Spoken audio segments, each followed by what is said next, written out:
All right, welcome everybody. This is Binding the Bits of History, our story to help kids use causation. So we're starting with all the activity during the summer of 2020 out across the country in the cities. There were protests, there was some violence, and we might want to ask the question, maybe Americans would ask,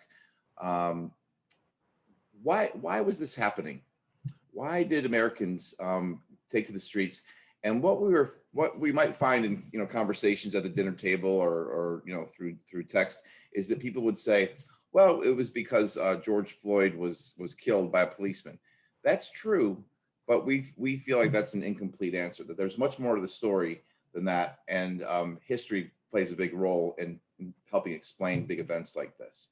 We feel like this shocking picture reminds us that there's a long past that helps explain why there was so much energy after the killing of George Floyd and why people took to the streets. So what we wanted to do was Alex and I took that problem and turned it into a pedagogical problem.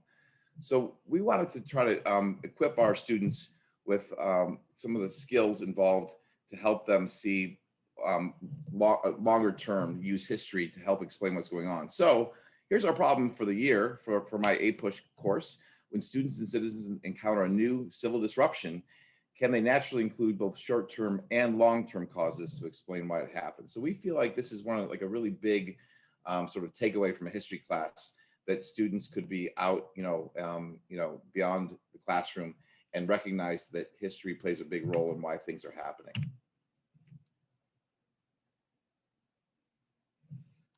I'm muted. Hi, I'm Alex Honnold. I'm a former U.S. history teacher, taught for 4 years in Dallas, Texas. Currently a PhD student at the University of Michigan, where I study history teaching and learning. All right, and my name is Rod Franchi, and I teach AP US history and some other classes at Novi High School, and also work as a consultant for the College Board, contributor to the book By the People, and I'm author of a forthcoming book called 19th Century American History for Teens. And here's our problem again. This is like the center of our presentation, and we're going to, so here's a little outline of what we're going to cover. We actually already covered the top one.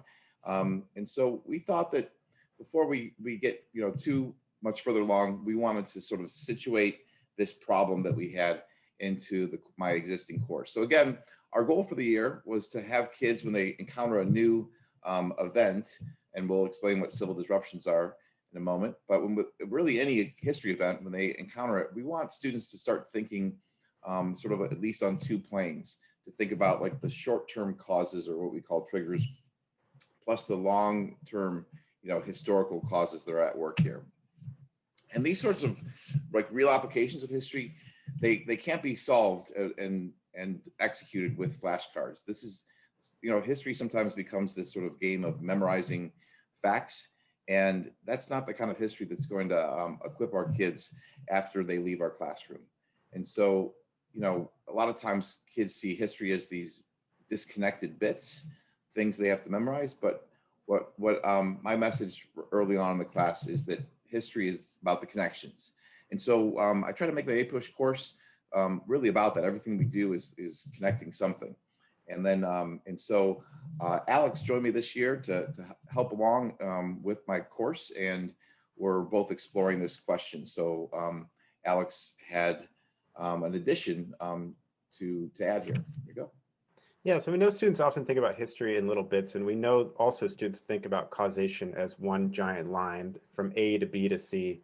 And with this diagram, we wanted to show kids that causation is not linear. It's multi-causal, it's complex, it's contextual. And we really wanted students to see that not just in history, but in the present as well.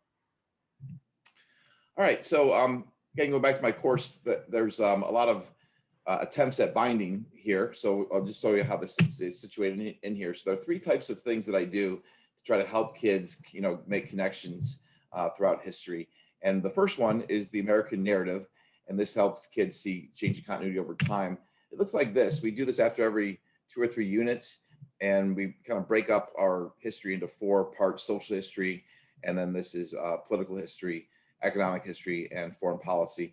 And then for each one, we have them try to look to see what's changing over time and what's staying the same over time. So for each of these four sort of subplots, students are working with that, and we kind of, we keep track of this, and then we, that way, students aren't just learning a unit per unit. They're also popping their heads up and seeing what's happening over time.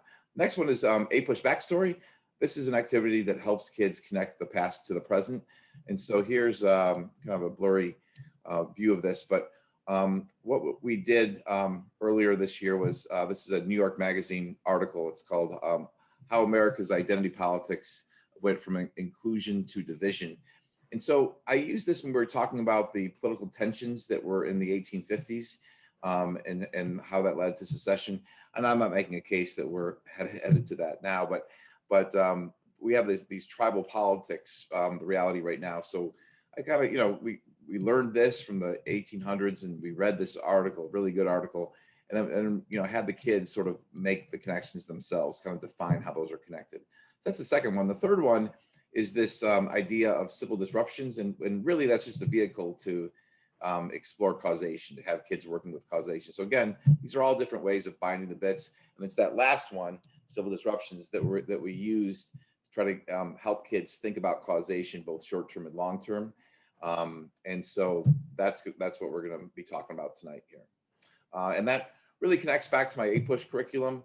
That this is how the College Board lays things out, comparison, causation, continuity, and change. All their long essay questions come from these categories, and causation is the most frequent. So we've worked with that a lot this year. Well, since we're recording, I'm guessing there are no questions. So we're going to keep moving along here. And so the next part of our presentation is our intervention, how we kicked off the year. And Alex and I had met over the summer, and we talked about, concocting this idea of civil disruptions as a vehicle. So Alex is going to talk about this right now. Yeah, so one of the interventions we did was to introduce students to this idea of historical causation through analogy. And the analogy we picked was the California wildfires. And the purpose of this analogy was to show students the difference between short-term or trigger events and long-term causes and processes. So we know that these California wildfires were triggered by an explosion set off by some gender reveal party. But that doesn't really help us to understand the actual causes of the wildfire. In reality, the cause of the wildfire were climate change. They were land management policies. They were urban. They were sprawl into the wilderness. And we want students to really understand that it's these underlying processes that are often the most important when we talk about historical issues and present day issues. So like this, going back to this example of the protests in 2020, that we want them to see that there's, like the trigger was the policeman's action. We want them to see that there's more to that. Going back to our problem. So so we came up with this idea of exploring civil disruptions this year. So Alex is going to explain this. Yeah, and we want students to practice cause. We want them to practice in a certain context, so they're not overwhelmed by different ways of applying causation in history. So the context that we chose to have students practice causation is a term we came up with called civil disruption. And these civil disruptions are any event in history that has an acted that's goal is to change the course of history, that has a public act. It's non-governmental, and it initiates some kind of response from the public. And every time these events come up in history, we have students work in similar ways to try to root out what are the causes of those events. So we developed this tool that would first of all have kids explain what the event is, just like the basics: who, what, where, when.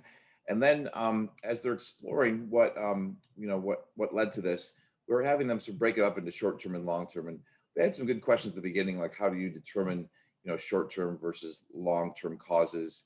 And we basically try kind of help them with some temporal ways of doing that. But this is the tool that we used, that we modified a little bit as year went on. But this is our causation tool. So for instance, when we taught King Philip's War, what we really wanted students to see was that there was a trigger event to this. There was a trial of 3 Wampanoag natives that were on trial for the killing of a native named John Sossamon. But we wanted students to look beyond that trigger event and see the longer term processes of the English encroaching onto native lands for many years that led that trigger event to be a trigger event. And we did this with other things as well, like the Stamp Act, the Declaration of Independence. And so you can see this comes up multiple times throughout history and all the way up into the present. We wanted to also show that civil disruptions can be violent, or they can be nonviolent. But going back to those sort of 4 criteria that Alex explained, they just had to fit those. So yeah, just like, so why do we come up? Why do we use these? It's a good vehicle. Also, we felt like it spoke to something that was happening at the moment in our current history. And it's we are preparing them for an exam, and causation is the most frequent type of question for the DBQs and LEQs. And go back to the course sort of mission. It's a great example of helping kids find the bits. And then since we're young idealistic teachers, we feel like by having kids work with this sort of thinking pattern, that they can hopefully recognize that beyond our class. And our ideas are backed up by a lot of research in the field, which I'm excited to talk about. So to start off with the American narrative, which you saw earlier, we know that students often come to history classes with very disconnected and fragmented views of history. They see it as very episodic. And one big problem with this kind of episodic knowledge of history is it's hard to draw on. So if you're facing a current event issue and you want to draw on some historical knowledge, it's hard to do if you don't have a coherent body of knowledge. So one way we can help students build coherence across these episodes of history is through something called the thematic narrative framework, which is really what this American narrative is. And research has shown that this kind of intervention really does help students build these narratives that are useful for answering big questions in the present. Another problem we know with the way students think about history is that they have a hard time transferring the skills that they learn in one part of history to anything else. So we know that students who learn to source or corroborate documents don't often take that skill and apply it to like media literacy when they're looking or doing research on the internet. However, we also know that applying a skill in contexts that differ slightly over time can help them really develop that skill strongly and then be able to transfer that skill later. So that's why we use that concept of civil disruption, so that they always apply causation or mostly apply causation with one type of event that just changes historical context slightly over time so that they get comfortable working with causation. And then moving on to our last intervention, and the real focus of the presentation is Rod's work with teaching causal reasoning and this causal reasoning tool you see here. And research in this area tells us that we know students often focus or overemphasize short-term causes when they think about causes in history. They overemphasize historical actors, and they neglect to account for those big structural conditions and continuities that make up the context for these big changes in history. And partly what we're doing with these interventions is we're teaching students the fundamentals of causal reasoning, and we know research says that explicit instruction, especially explicit instruction that uses analogy, can help students with their causal reasoning, as well as graphic organizers that decompose the parts of the reasoning process, which is what we do with that causal reasoning tool we just showed you. Yep, and there it is again. And so we're now going to tell the story of our year so far, and how it's gone. So we're not through the whole year, but we'll tell you what's happened so far. So in the beginning of the class, beginning of the year, Alex and I had done a lot of thinking and with civil disruptions, and we had a plan in mind. So we were excited to get started, and we did that. So we question one, we asked this simple question, and we showed a video that was very even-handed video that just kind of reported what was going on. And we asked the students to write, and we asked them to write, how do you think we got here? Like, Alex came up with that phrase. I think it's a good sort of informal way of asking, like, it's a different way of asking causation. And then we also, showed a little video, and we sort of tested to see what they would say about the California wildfires. Again, we want to get a baseline at the beginning of the year. And what we found is exactly what the research told us we would probably find, is that Some students were distinguishing between trigger events and long-term processes. A lot of students, though, had difficulty coming up with long-term causes of these events. And those that did come up with short and long-term causes often had a difficult time making connections between the two in their explanations. And also we found that a lot of students just focused on a single cause of these events. So we knew from this baseline that we had a lot of work to do in getting students to think in complex ways about causes.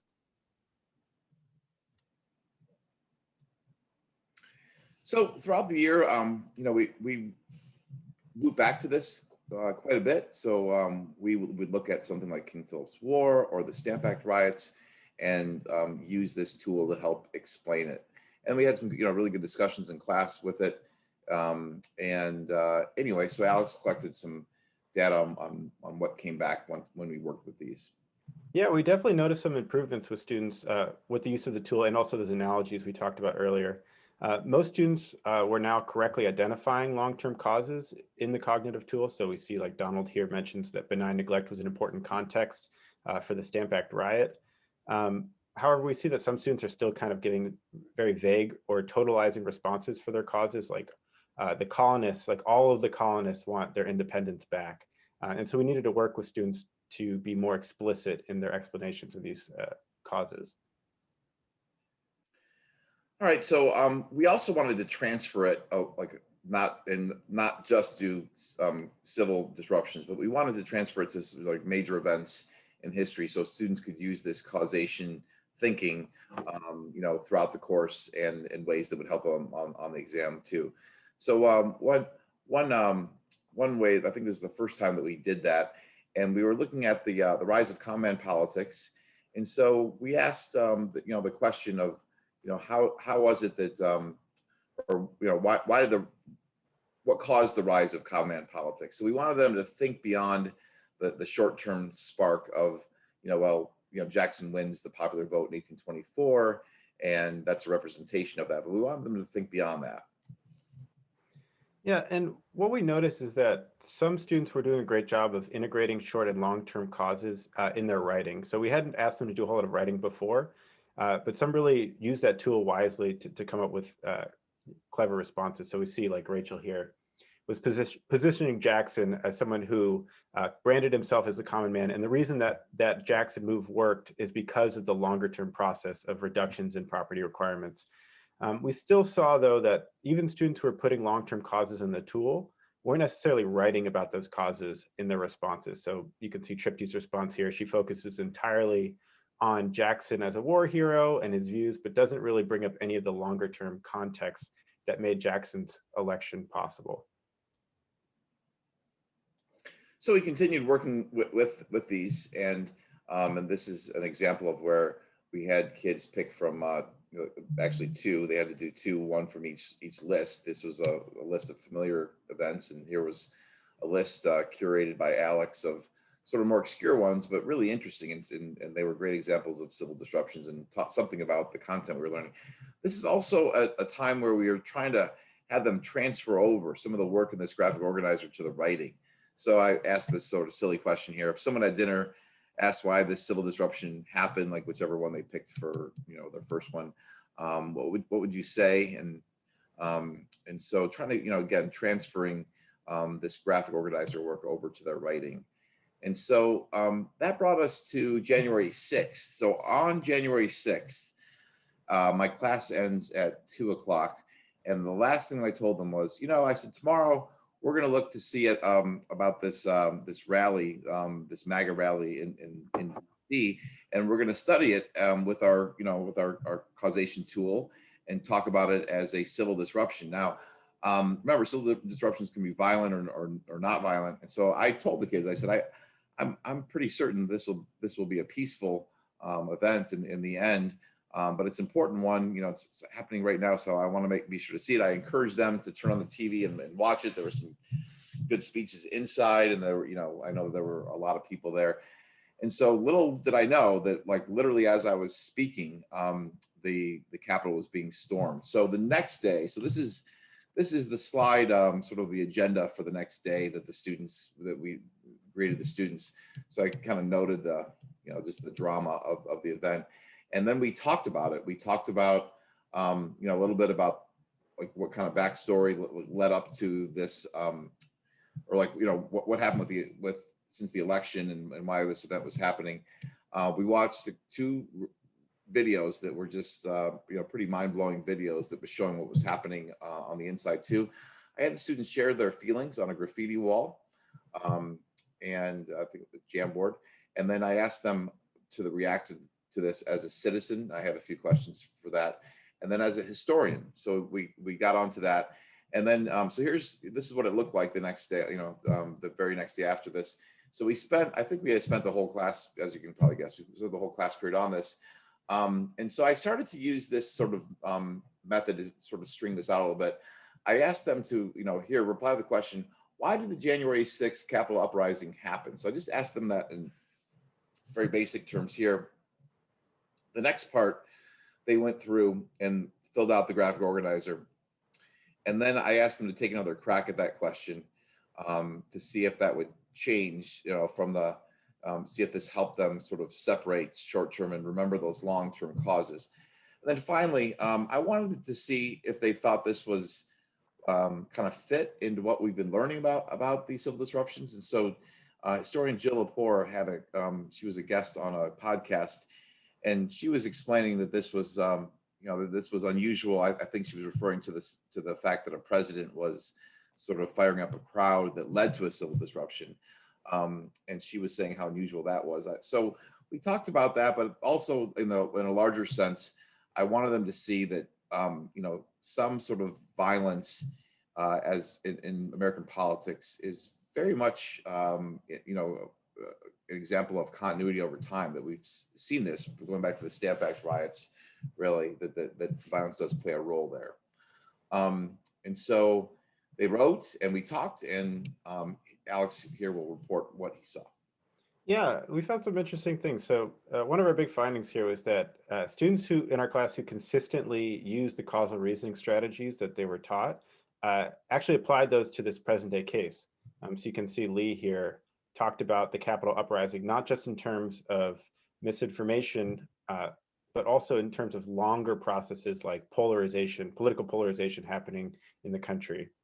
However, we found that students who were less consistent about using the causal strategies we taught them often didn't apply them to the current event, focusing mostly on like what Donald Trump did and how that led to this event. So we see here Parth's explanation says the uprising happened because people were outraged that Donald Trump lost the election.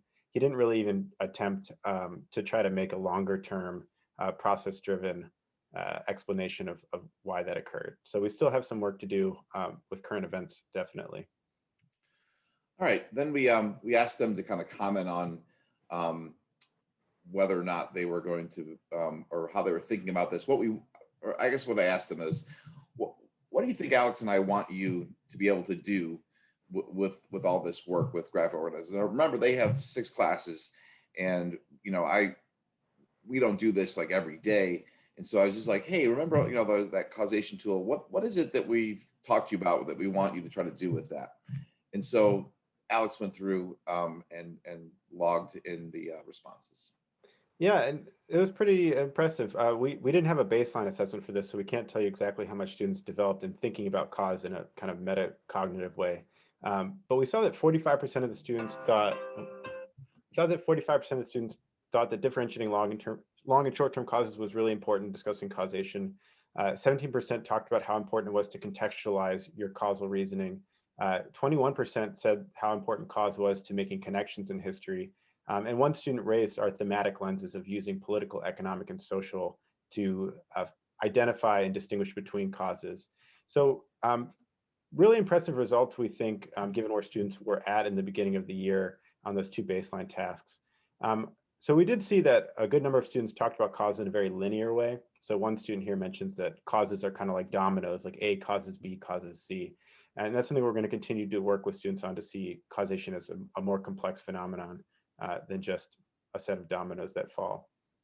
All right, and so I gave them a test question that was, I thought was a really good one to help the kind of sort of tee it up for them to talk about short-term and long-term, and that was this LEQ on secession. And so here's what Alex found. Yeah, we saw that so this was one of our last causation activities, and almost all students in this activity wrote about long-term context in some fashion, which is not something that they necessarily had been doing before. So that was a pretty good improvement. So you can see Sam here talks about secession, not just in the trigger events, but also the long-term context of the debates of the morality of slavery. Um, Unfortunately, we saw a little backsliding here with how students were connecting these contexts to causes and to trigger events. So a lot of students didn't bring up any trigger events, or they brought up context and didn't really make any causal claims about the context. So you see here, the student talks about how there is continuous support for slavery in the South, and a continuous abolitionist movement, but doesn't really talk about any of the big changes that would have led to secession. You can't really get, a change from just continuities. You need to make some kind of causal argument as well. All right, so here are our key findings so far, and we're going to wrap things up here in just a couple minutes. Yeah, so we saw that the analogy was a pretty useful device for students to learn about cause and to remember how to engage in causal reasoning. The tool itself worked really well for helping students to identify and distinguish between those long-term and short-term causes. There was some still challenges at the end of getting students to transition that thinking from the tool to their writing and integrate those types of causes. And we did see some students do really well with transitioning the strategies to current events, but some students, especially lower performing students, didn't use a lot of the causal reasoning strategies to analyze that current event, and we hope to work with them more in the future. Yeah, and then a couple things that I noticed as well was that content knowledge matters. So there's this sort of misconception, I think, that sometimes students are either good at knowing stuff in history or they're good at the critical thinking. But in order to really do the critical thinking, is they have to have a reservoir of knowledge to work with and kind of have to understand that knowledge in some three-dimensional way so that they can sort of make connections. And so also, as a teacher, I know when I think about this, there's a lot on these kids' minds, well, especially this year, obviously, but they have 6 classes. And, in reality, I'm seeing them, I'm one of 6 classes, and this is one class that they take throughout their, their public school career.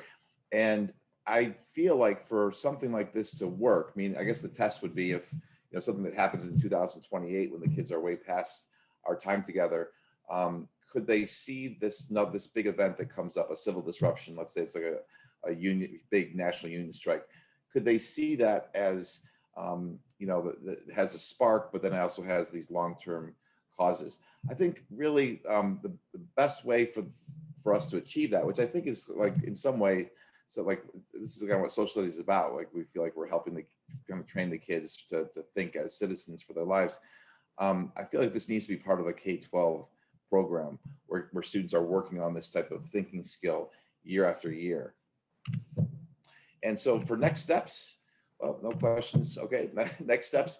We got some short-term, interventions that we're going to do.